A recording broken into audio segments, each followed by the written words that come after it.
প্রিয় শিক্ষার্থীবৃন্দ, আজকে আমরা আলোচনা করব অ্যালগরিদম নিয়ে। অ্যালগরিদম কি সেটা জানার আগে তোমরা আমার একটা প্রশ্নের উত্তর দাও।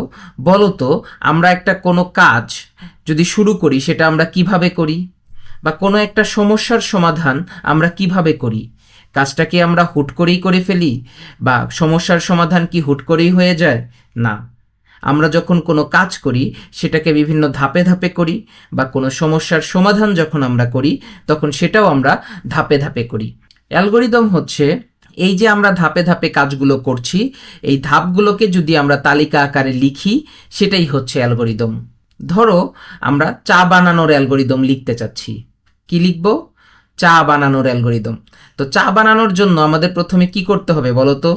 আমরা প্রথমে পানি গরম করব, তারপরে চা পাতা দিব, তারপরে চিনি দিব, তারপরে দুধ দিব, তারপরে পানি, তারপরে ফোটাতে হবে, তারপরে ছেঁকে কাপের মধ্যে ঢালতে হবে। খেয়াল করো তো, এই যে কাজগুলো আমরা করছি এগুলো কি আমাদের এই সিরিয়াল মেনটেন করেই করতে হবে না? আমরা কি আগে চিনি দিতে পারবো বা দুধ দিতে পারবো? না, আমাদের প্রথমে পানি গরম করতে হবে, তারপরে পানিতে চা পাতা দিতে হবে। মানে এই সিরিয়াল আমাদের পুরোপুরি মেনটেন করতে হবে। এবং এই যে ধাপে ধাপে কাজগুলো করলাম, এই প্রত্যেকটা কাজ আমরা করব সিরিয়াল মেনটেন করলে, তাহলেই আমার ফাইনালি কি তৈরি হবে? চা তৈরি হবে। তার মানে আমরা একটা কাজ করলাম এবং এই কাজটা করার জন্য বিভিন্ন ধাপ মেনটেন করলাম। এই ধাপগুলোকে আমরা তালিকা আকারে আবার লিখলাম। তো এই যে আমরা ধাপগুলোকে তালিকা আকারে লিখলাম, এটিই হচ্ছে অ্যালগরিদম। কম্পিউটারের জন্য যখন অ্যালগরিদম লিখি, আসলে কোনো একটা প্রবলেম সলভ করার জন্যই অ্যালগরিদম লিখি। মানে আসলে আমরা কম্পিউটারকে ইনস্ট্রাকশন দিই কিভাবে? আমরা কম্পিউটারকে ইনস্ট্রাকশন দিই প্রোগ্রামের মাধ্যমে। আর এই প্রোগ্রামে ব্যবহারযোগ্য ধাপগুলোকে যখন আমরা তালিকা আকারে লিখব, সেটিই হচ্ছে অ্যালগরিদম। আশা করি বুঝতে পেরেছো। তো দেখো, এখানে দুইটি সংখ্যার যোগফল বের করার অ্যালগরিদম আমাদেরকে লিখতে বলা হয়েছে। আমরা কি করব? দুইটি সংখ্যার যোগফল বের করার জন্য অ্যালগরিদম লিখব। এখন এই যে আমরা দুইটি সংখ্যার যোগফল বের করার জন্য অ্যালগরিদম লিখব, সেই ক্ষেত্রে আমার মাথায় রাখতে হবে যে কম্পিউটার আসলে কিভাবে কাজ করে। দেখো, কম্পিউটারে ইনপুট আছে, প্রসেসিং আছে, আউটপুট আছে। আমরা প্রোগ্রাম কেন লিখি? কিছু তথ্য ইনপুট দিয়ে সেগুলোকে প্রসেস করে আমাদের কাঙ্ক্ষিত আউটপুট তৈরি করার জন্য আমরা প্রোগ্রাম লিখি। আর আমরা অ্যালগরিদম কেন লিখি বলতো? আসলে আমরা অ্যালগরিদম লিখি প্রোগ্রাম লেখার পূর্ব প্রস্তুতি হিসেবে। মানে প্রোগ্রাম লেখার আগে আমরা অ্যালগরিদম লিখি, যাতে আমরা ওই ধাপগুলো মেনটেন করে খুব সহজেই প্রোগ্রামটা লিখতে পারি। কেন আমি বারবার এই কথা বলছি ইনপুট, প্রসেস, আউটপুট? আসলে এই কাজগুলো সিরিয়ালি করতে হয়। আমরা যখন অ্যালগরিদম লিখি তখনও আমার আগে ইনপুটের কাজ করতে হবে, ইনপুট নেওয়ার পরে আমার প্রসেসের কাজ করতে হবে, এবং সর্বশেষে আমার কি করতে হবে? আউটপুটের কাজ করতে হবে। তো এই যে আমাকে দুইটি সংখ্যার যোগফল বের করার অ্যালগরিদম লিখতে বলা হয়েছে, একটা বিষয় সবসময় মাথায় রাখবে, সেটা হচ্ছে যে কোনো অ্যালগরিদমের প্রথম ধাপ হচ্ছে স্টার্ট। মানে তুমি যদি কোনো কাজ করতে চাও বা কোনো সমস্যার সমাধান করতে চাও, অবশ্যই তোমার প্রথমে কাজ করা শুরু করতে হবে। তো তুমি শুরু করার পরে, যেহেতু এখানে দুটি সংখ্যার যোগফল বের করতে বলা হয়েছে, তাই তুমি প্রথমে প্রথম সংখ্যাটি নিয়েছো। কার কাছ থেকে নিয়েছো? যে ইউজার প্রোগ্রামটা ব্যবহার করছে তার কাছ থেকে তুমি প্রথম সংখ্যাটা নিয়েছো। তারপরে তুমি কি করেছো? দ্বিতীয় সংখ্যাটা নিচ্ছ। তার মানে তোমার ইনপুট নেওয়ার কাজ শেষ। তার মানে অ্যালগরিদমের প্রথমে আমাদের কি করতে হয়? ইনপুট নিতে হয়। এখন আমার আলটিমেট গোল কি? আমার আলটিমেট গোল যোগফল বের করতে হবে। তো যোগফল বের করার জন্য আমি যে সংখ্যা দুটি নিয়েছি, সেই সংখ্যা দুটিকে আমার কি করতে হবে? যোগ করতে হবে। এখন যোগ করেই তো আসলে কম্পিউটারের ক্ষেত্রে কাজ শেষ হলো না। যোগ করে আমি যোগফল পেলাম, কিন্তু আমি সেটা এখনো দেখাইনি। মানে আউটপুট হিসেবে আমি কাউকে দেখাইনি। তো কম্পিউটারের কাজই কি? ইনপুট নিয়ে প্রসেস করে আউটপুট দেখানো। তাই সর্বশেষ সে যোগফলটাকে কি করবে? আউটপুট আকারে দেখাবে। তো তুমি কাজটা শুরু করে ইনপুট নিয়ে যোগফল বের করে যোগফলকে আউটপুট আকারে দেখানো তোমার শেষ। এখন তোমার কি কাজটা শেষ না? তার মানে লাস্ট ধাপটা হবে স্টপ। খুব মনোযোগ দিয়ে খেয়াল করো, স্টার্ট এবং স্টপ এই দুইটা ধাপ সবসময় ফিক্সড। অ্যালগরিদমের ক্ষেত্রে সবার আগে আমি স্টার্ট লিখব এবং সবার শেষে আমি স্টপ লিখব। আর মাঝখানে বাকি যে ধাপগুলো আছে সেগুলোর দ্বারা আমরা সমস্যাটাকে সমাধান করব। তো বোঝা গেল বিষয়টা। অ্যালগরিদম হচ্ছে আমরা কোনো একটা প্রোগ্রামে যে যে কাজগুলো করব সেগুলোকে আসলে আমরা ধাপে ধাপে আগে লিখে নেই, যাতে আমার প্রোগ্রামটা লিখতে সুবিধা হয়।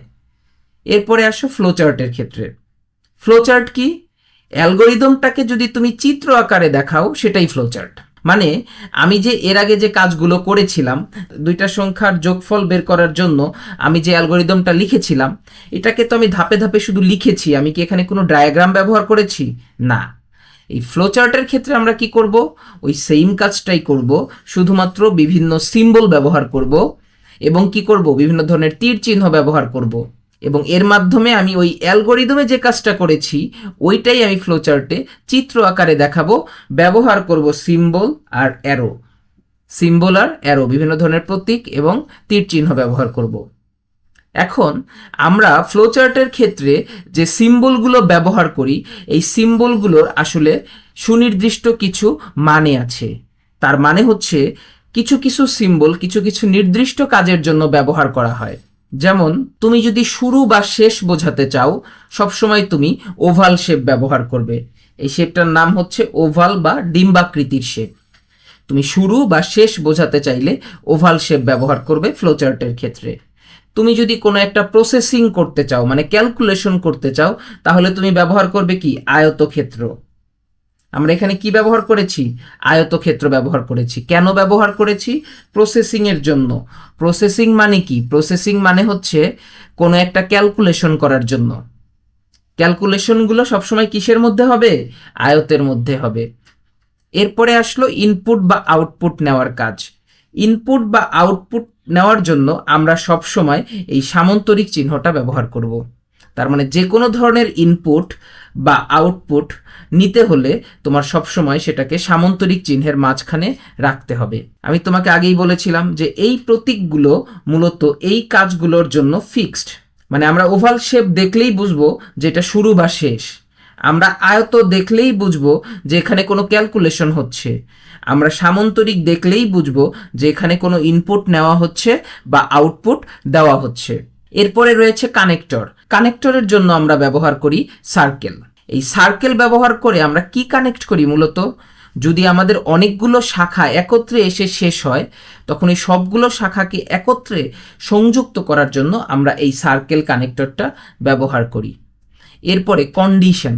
আমরা যখন কোনো ফ্লোচার্ট লিখব তখন সেখানে বিভিন্ন ধরনের শর্ত থাকতে পারে। তো এই শর্তগুলোকে আমরা টেস্ট করব কিসের মাধ্যমে? এই ডায়মন্ড শেপের মাধ্যমে। এই ডায়মন্ড শেপের একদিকে থাকবে ট্রু, আবার একদিকে থাকবে ফলস। মানে একবার শর্তটা সত্যি হবে, একবার শর্তটা হবে মিথ্যা। এরপরে আমরা শুরু থেকে শেষ পর্যন্ত তথ্যের ফ্লোটা দেখানোর জন্য ব্যবহার করব অ্যারো বা তীর চিহ্ন। তো মূলত আমরা ফ্লোচার্ট কেন লিখি?